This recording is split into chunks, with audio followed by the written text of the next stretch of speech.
Let me get our viewers more reactions from the BJP. In fact, I believe Kanchan Gupta is joining us here on the show. Kanchan Gupta ji, can you explain the tweet that you've put out? We are just going through. Interesting. You've said tears for Palestine, but contempt for Hindu plight. What prompts you to say that about Rahul Gandhi? Well, it's very obvious. Over the past couple of days, we have seen what's happening in Bangladesh. The brutalization of Hindus over there, including Hindus who had absolutely no role in politics and who were basically just common citizens of Bangladesh.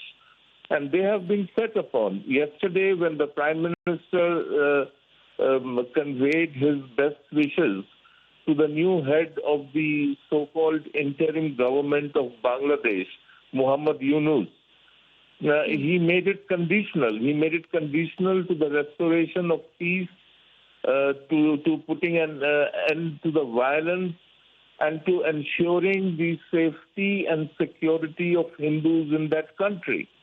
So it is a very categorical statement of where we as a country stand on the issue of Hindus being persecuted in Bangladesh. Now, if you contrast that to what Rahul Gandhi has put out, presumably as leader of opposition, he says, oh, congratulations. I mean, first of all, to use the word congratulations in this situation. Two, he makes no mention at all of the horrors being faced by Hindus in Bangladesh. So the comparison is very clear of where concerns lie. And now, if you go back in time, you will find both brother and sister, Rahul Gandhi and Priyanka Gandhi, waxing eloquent on the plight of Palestinians. Now, if their hearts cry for Palestinians, which is fine, but they are people in a distant land, and right next door, Hindus are being persecuted, and they have no word, not even a single word of sympathy or empathy for them. I mean, that is something which should be taken note of. But Kanchan Gupta, interestingly, the Congress, especially Rahul and Priyanka, the ones that you have made, they say that they are so secular that they don't see religion. Even the Congress, which is now coming out and saying, as well as their alliance partners, that the Prime Minister should not have said ensure safety of the minorities. He should have said ensure safety of all. Because as per the Congress, they don't see a religion here. I think they need to revisit primary school and learn the rudiments of the English language. What the Prime Minister said is that we expect the safety of Hindus and all minorities to be protected in Bangladesh.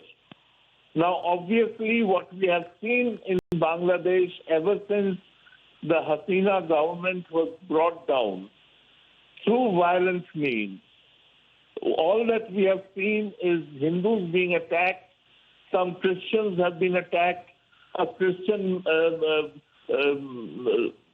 I think it's some sort of a social benefit service, which Times of India has published today.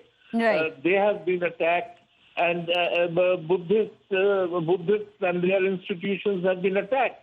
You have seen Rahul Ananda's home in Dhaka. I mean, he is globally known as a musician, and his house has been attacked. Why? Because he is a Hindu. Now, you can take refuge in saying that, oh, we are secular. I mean, what kind of secularism is this? It's not secular, as per Kanchan Gupta, senior advisor to the INB ministry. He's saying to say that we will only stand up for certain persecuted people, but not for the others based on their religion. Thank you so much for joining us. Of course, the guns are out, and as we can see that the gloves are off, and targeted attacks which are now happening specifically on the Gandhi family as well. Meanwhile, the BJP, of course, has waded into the controversy, slamming the ecosystem for questioning the Prime Minister on his tweet, asking and urging for the security of all minorities in Bangladesh. Watch this. Congress party and India alliance's true anti-Hindu face has been revealed once again. When Prime Minister Narendra Modi wished Mohd Yunus, Prime Minister of Bangladesh, he categorically, specifically mentioned that safety and protection of Hindus and other minorities should be ensured. Priyanka Vadra and Rahul Gandhi have tweeted on numerous occasions on Muslims in Gaza. Eyes on Gaza, eyes on Rafah, but no eyes on the violence that's taking place on Hindus in Bangladesh. To this level, you will go to whitewash the Islamist bigotry and hatred against Hindus, to be in denial about Hindus being subjected to such violence. This shows their mindset. They talk about minority rights, but minority rights is not about vote bank politics. Well, we're going to be tracking not just the developments across in Bangladesh after a new interim government has been sworn in, but also the politics back home, where it's all about why only minorities have been asked for protection by the Prime Minister, because the opposition now says that this itself is communal in nature. We're going to be tracking that very closely. For the time being, however, a short break. Don't go anywhere.